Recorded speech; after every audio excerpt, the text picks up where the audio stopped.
Om Tavakatamritam Taptajivanam Kavipiriditam Kalmashapam Shravanamangalam Shrimadatatam Bhuvingiranantiye Burida Janaha. The nectar of your words, the praise of poets seers, elixir to parched souls, delight to listening ears. Cleanser of all sins is great and glorious. They who spread it far and wide on earth are most generous. Om, peace, peace, peace.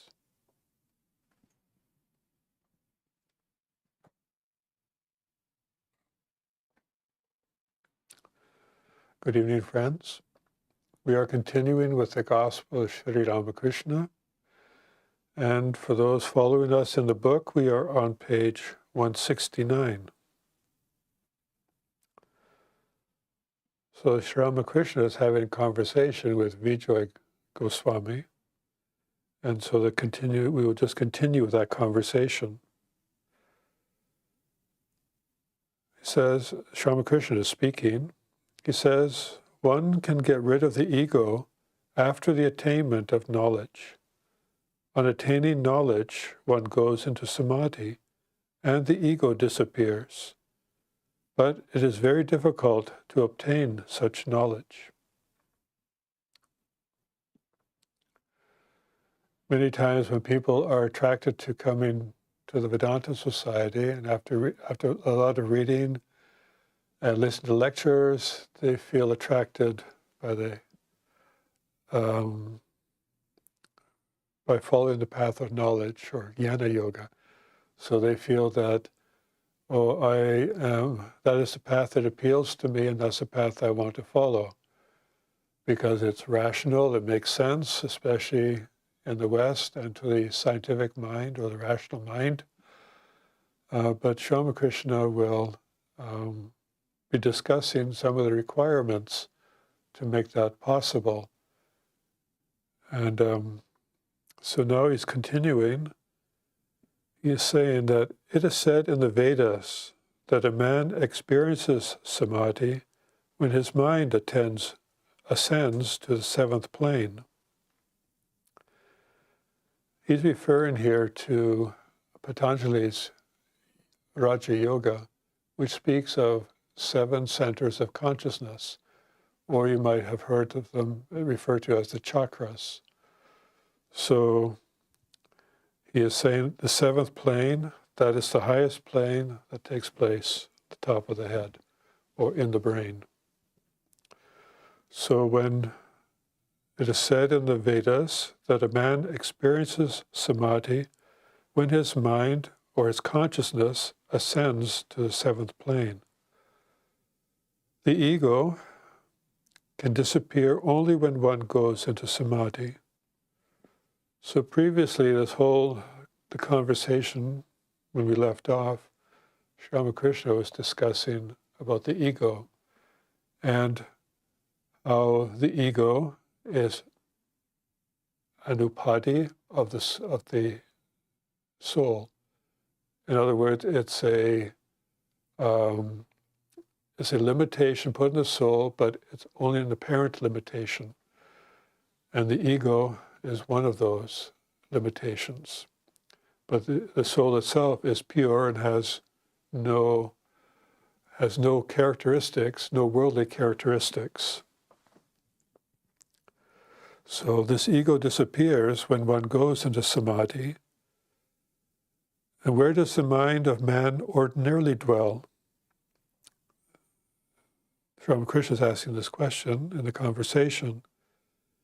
And he's saying, in the first 3 planes. These are the organs of evacuation and generation, and at the navel. So there are 3 chakras that are below the waist or below the navel. That is where most worldly people, that's where all their attention is. In other words, eat, drink, and be merry, and have many children. So that is worldly life. So that's where most of our mind dwells. But with spiritual practices, we can raise our consciousness to other centers of consciousness. And now he will describe those. When the mind, these are in at the organs of evacuation and generation, and at the navel. Then the mind is immersed only in worldliness, attached to lust and gold. A man sees the light of God when his mind dwells in the plane of the heart. He sees the light and exclaims, "Ah, what is this? What is this?" When the consciousness reaches the heart, then he gets his first inklings of spiritual experience, where he feels that, because now it's a new experience, different than the worldly experience.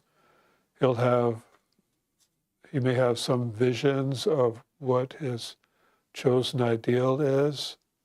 He will have deeper insight into his nature.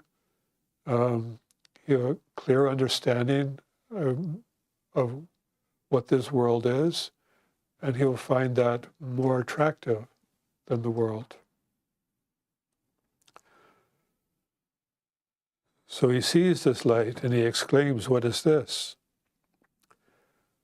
The next plane is at the throat. Then when the mind dwells there, he likes to hear and talk only of God. At that point, when the mind is up there, he is not, the concerns of the world don't matter. Even the concerns over what the body is feeling don't matter, what his needs are. He won't feel hungry.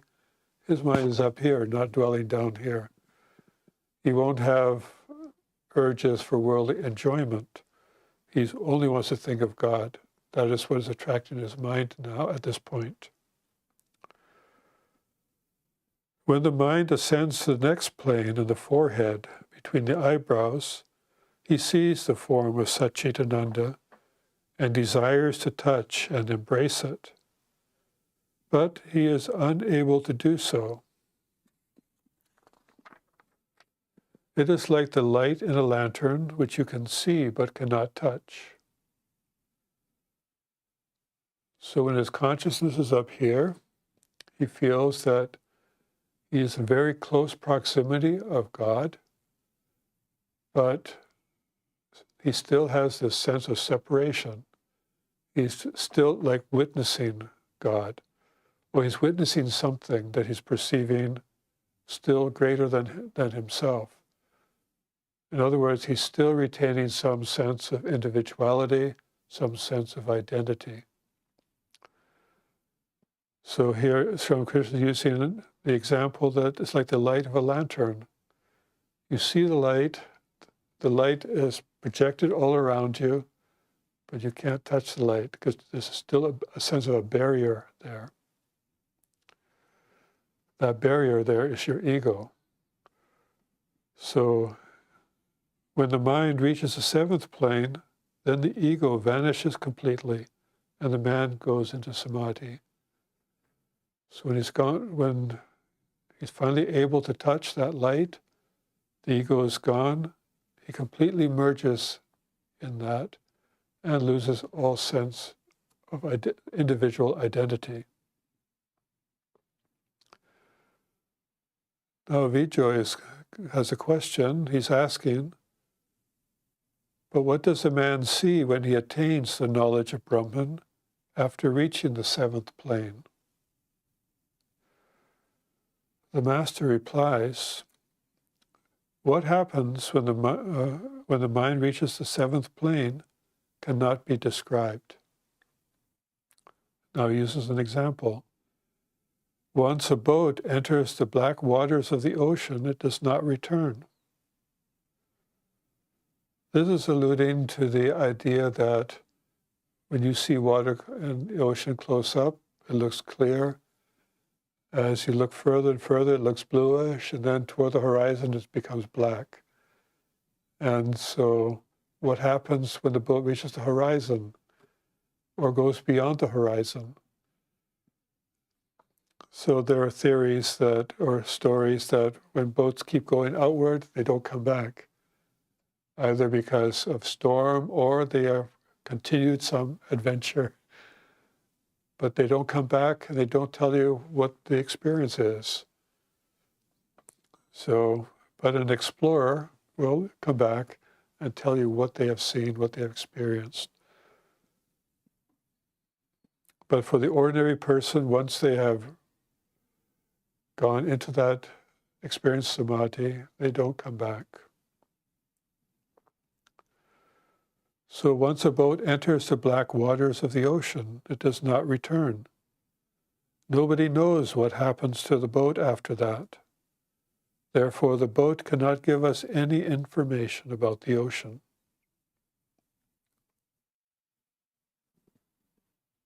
Once a salt doll went to measure the depth of the ocean. No sooner did it enter the water than it melted. Now, who could tell how deep the ocean was? That which could have told about its depth had melted. So our individuality has melted into the infinite. We are not able to express what that experience feels like or what we have seen or heard. Well, actually, any idea of seeing and hearing involves the senses, so what one has experienced cannot be described in those terms.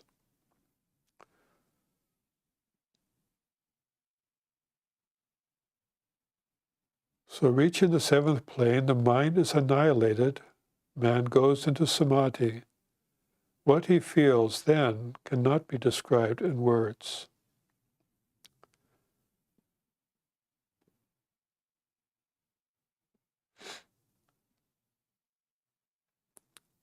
There is no ego, there's no individuality. His mind is annihilated. This idea that that we have an ego, this ego is a thought. That thought resides in the mind. When the mind is annihilated, the ego is annihilated. Now, when the ego disappears in samadhi, does the individual self also cease to exist? Because as an individual, you have made effort, you have dropped your ego, but has the individual self ceased to exist? And the analogy that's used is, no, it has not ceased to exist, but in the way that a drop of water has form, it identifies itself as a drop of water. But once it enters the ocean, that drop has become the ocean. It has no longer the shape of a drop. Although you could take a drop of water out of the ocean, and that drop will not be the same drop, but still it will have part of that drop in it, as vast as the ocean is. So, in that sense, the mind has become part of a cosmic mind, a universal consciousness. Our individual consciousness is now melted into a universal consciousness.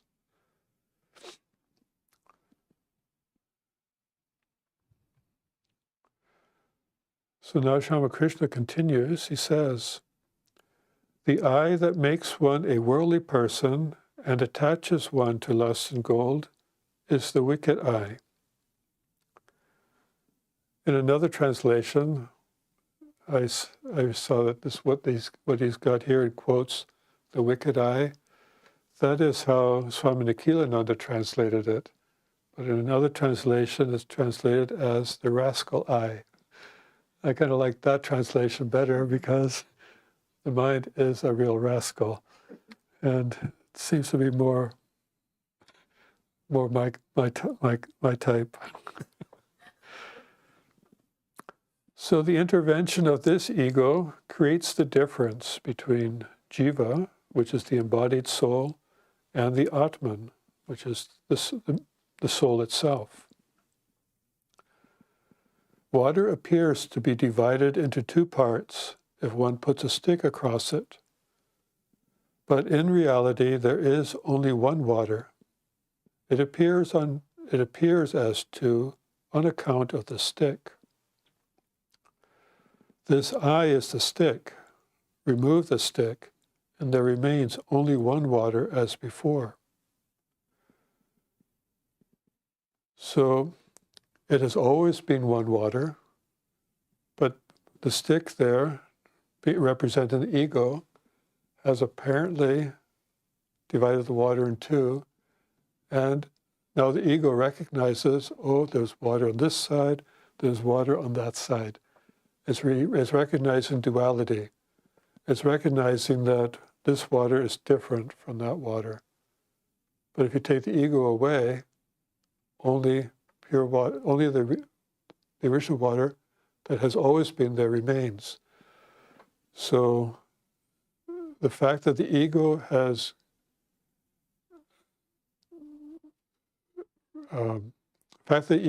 recognizes the two is only an illusion of the ego.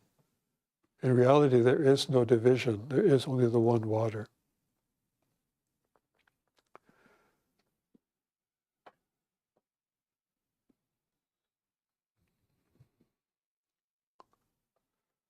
So now, what is this wicked eye? It is the ego that says, what? Don't they know me? I have so much money. Who is wealthier than I? If a thief robs such a man of only 10 rupees, first of all, he wrings the money out of the thief, then he gives him a good beating. But the matter doesn't end there. The thief is handed over to the police and is eventually sent to jail. The wicked eye says, what? Doesn't the rogue know who he has robbed? To steal my 10 rupees? How dare he? So the ego is what gives us our arrogance, our sense of self-importance. And so we then impose that on the world. So, and that's where I see it more as the rascal, because it causes all kinds of trouble. So now Vijay is asking, if without destroying the I, a man cannot get rid of attachment to the world and consequently cannot experience samadhi, then it would be wise for him to follow the path of Brahmajnana to attain samadhi. If the I persists in the path of devotion, then one should rather choose the path of knowledge. So here, previously we had discussed, or Swami Nikhilananda had discussed, the wicked eye and then the pure eye. The wicked eye he has just described, or the rascal eye. The pure eye is the eye, the ego, that feels that it is the devotee of God, it is a lover of God, it is a child of God. So now Vijay is asking, well, from the way Swami Nikhilananda's describing it, the pure,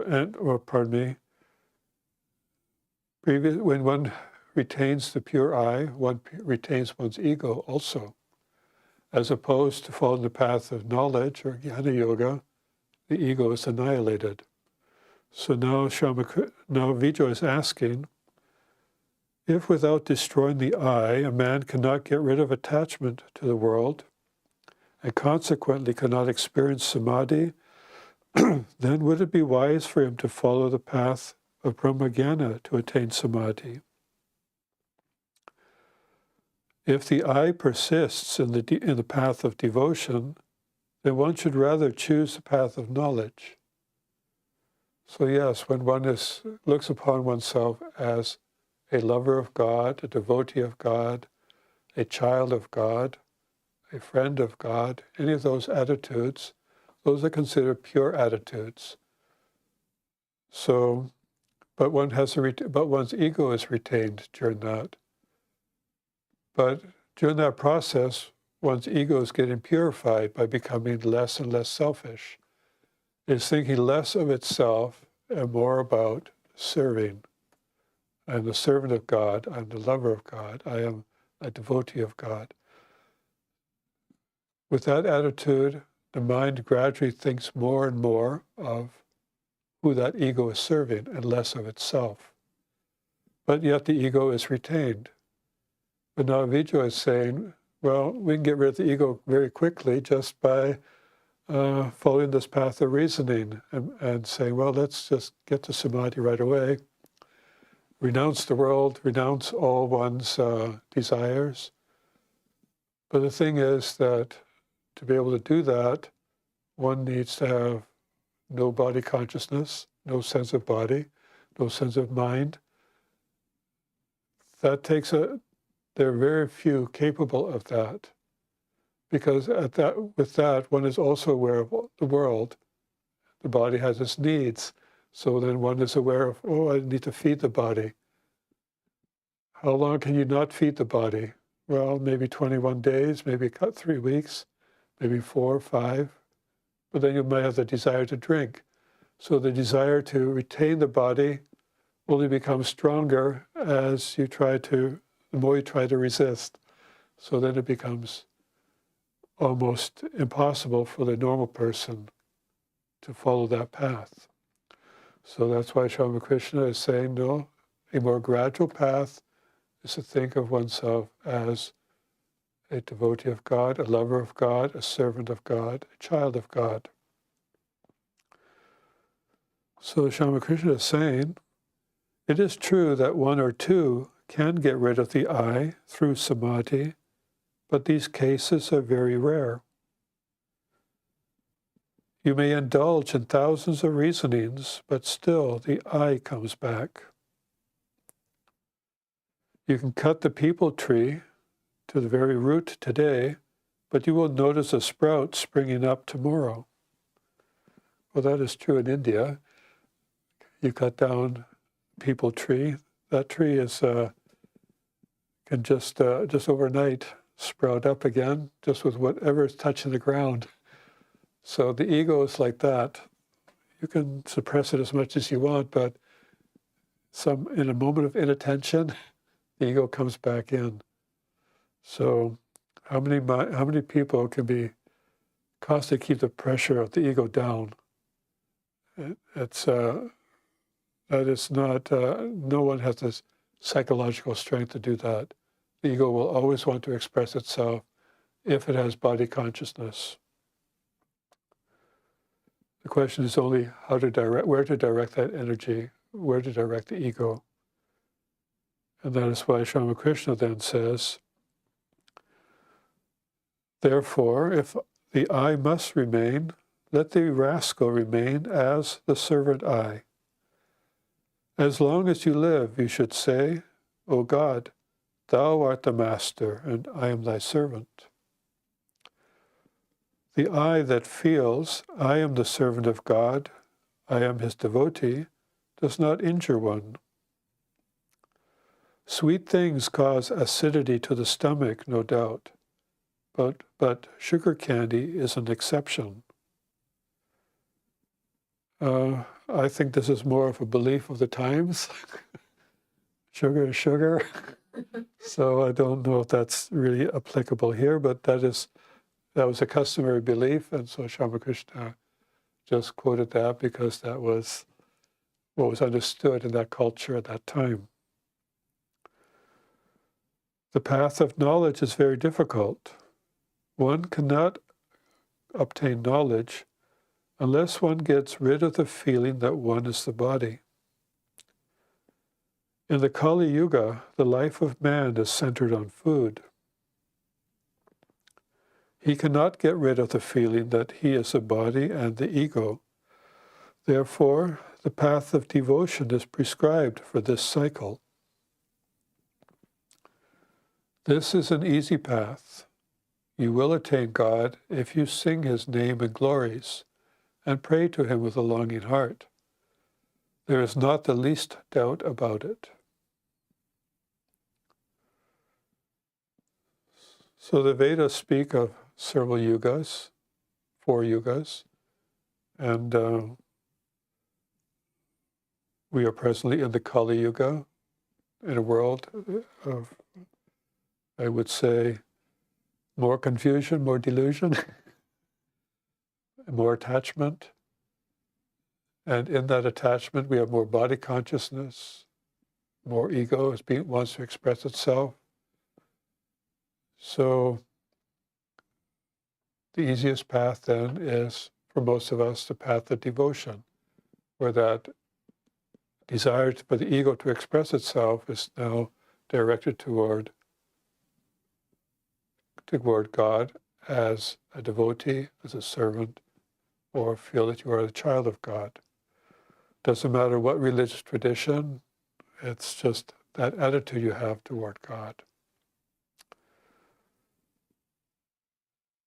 Now, Sri Ramakrishna practiced many different disciplines within Hinduism. He practiced Bhakti Yoga, which is this path of devotion. He practiced Jnana Yoga, this path of knowledge. He practiced Karma Yoga and Raja Yoga, controlling the mind and so forth. And he realized that one has the same experience of God following each of these paths. Now, he's mentioned that for most people, they cannot follow the path of Jnana Yoga or the path of knowledge. But from his experience, the path of devotion would be the most suitable path for this age.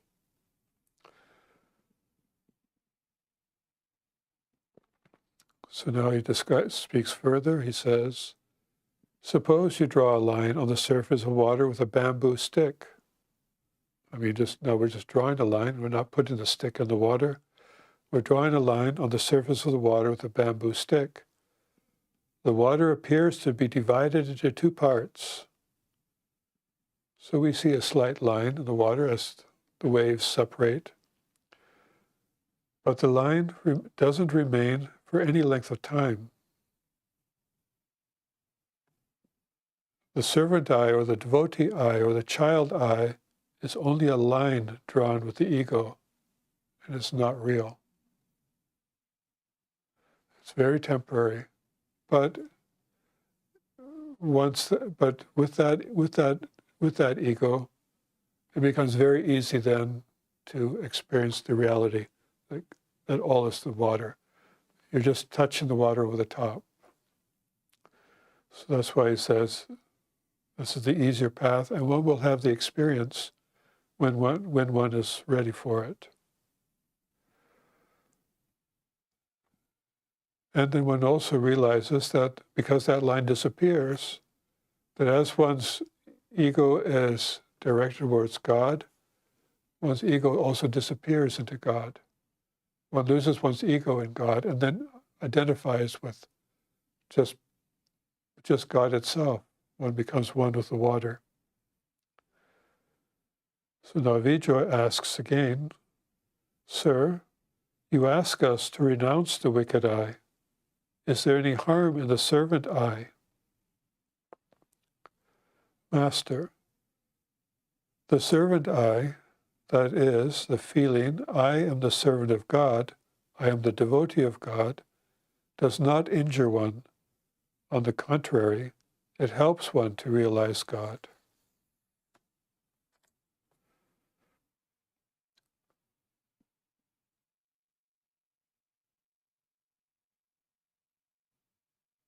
Vijay, well, sir, what becomes of the lust, anger, and other passions of one who keeps the servant eye? So even though one is a devotee of God, a lover of God, one will have all their old impressions. They'll be carrying all those impressions with them during the whole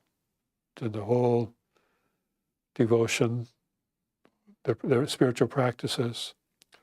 So what happens to those? The Masters now says, if a man truly feels like that, then he has only a semblance of lust, anger, and the like.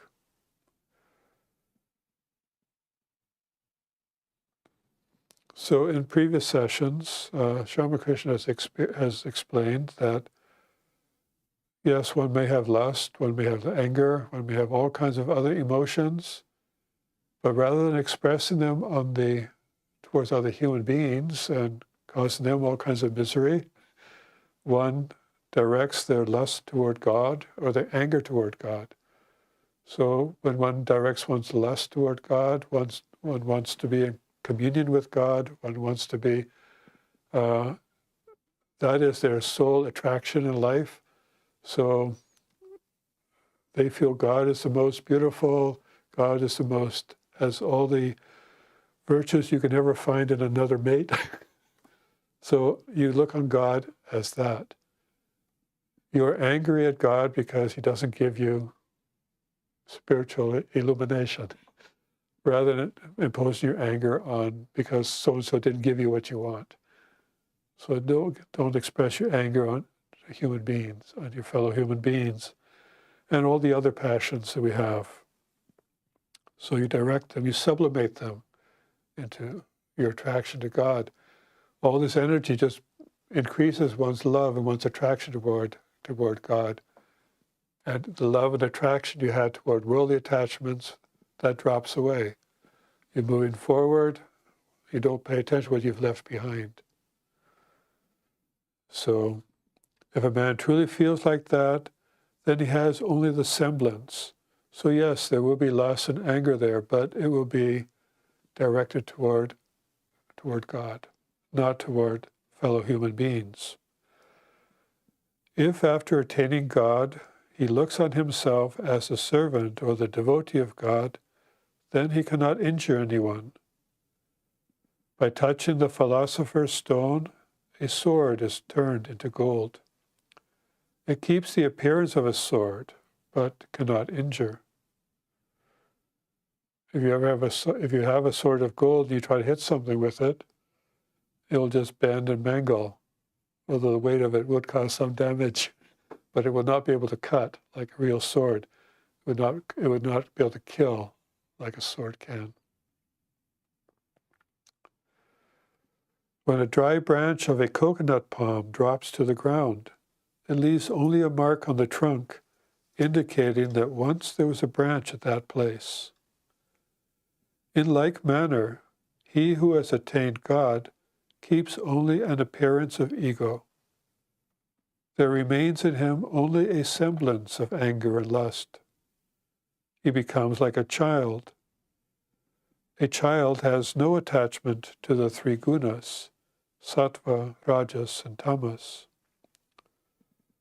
So in Hinduism, they describe this world as being made up of the three gunas in various proportions.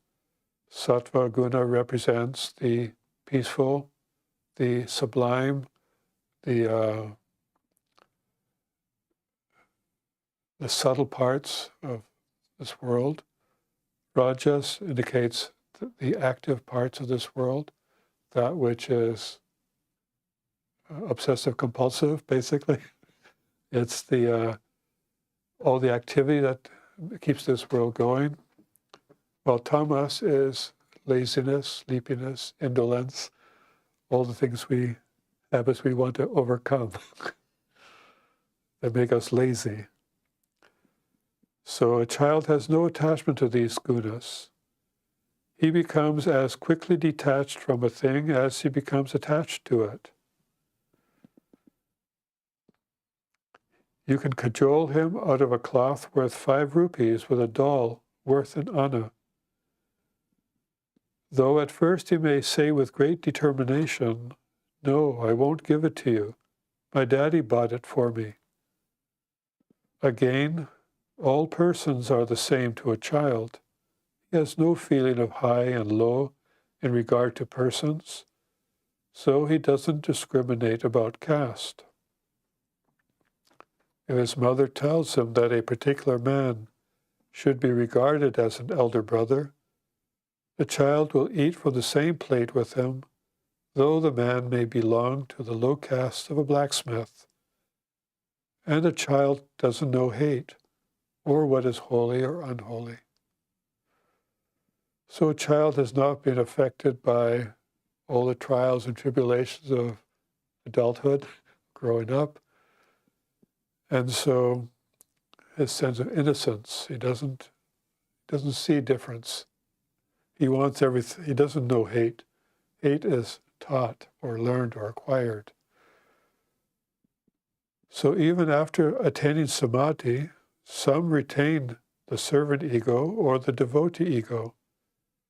The bhakta keeps this I consciousness.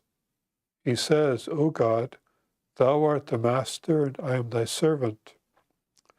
Thou art the Lord and I am thy devotee. He feels that way even after the realization of God. This I is not completely effaced. Again, by constantly practicing this kind of I consciousness, one ultimately attains God. This is called Bhakti Yoga. So Swami Krishna's experience, which is what he's speaking about here, is he has attained samadhi, but he has also come down and retained part of that ego. That's why he himself cherished that ego, that he is a servant of the Divine Mother. He is God, he is the Divine Mother's child. But one can also practice that attitude consciously. And because Ramakrishna has mentioned that that is one of the truths, that in reality we are really just the children of God, that God is our master, that we are his servant, that one can practice that attitude, and that validates that truth, that experience, that one can have that feeling that not only do right now we have to struggle and practice that feeling or that attitude, but a time comes when that becomes established in us, and then that becomes our character. We no longer have to struggle to maintain that attitude. We know that this world is transitory. It has an illusory aspect to it, and we will not be attached to the world as we are now, as we struggle to reach that spiritual goal, to maintain that attitude. And from our point of view, we are practicing Bhakti Yoga. From his point of view, he's established in Bhakti Yoga. So from this point on, we go on to a different topic. So I will conclude today's topic on that note.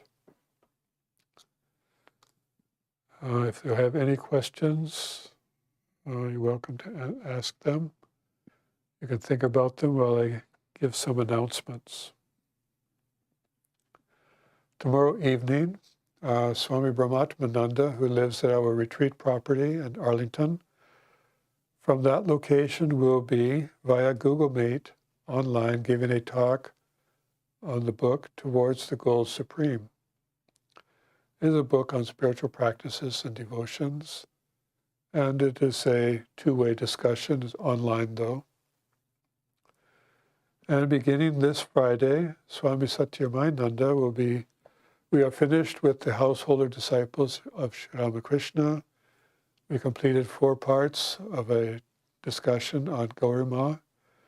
So now the next series of classes will be on mantra yoga. I don't know how many sessions that will be, but class 1 will begin on this Friday. So mantra yoga is a practice of japa, or the repetition of the Lord's name.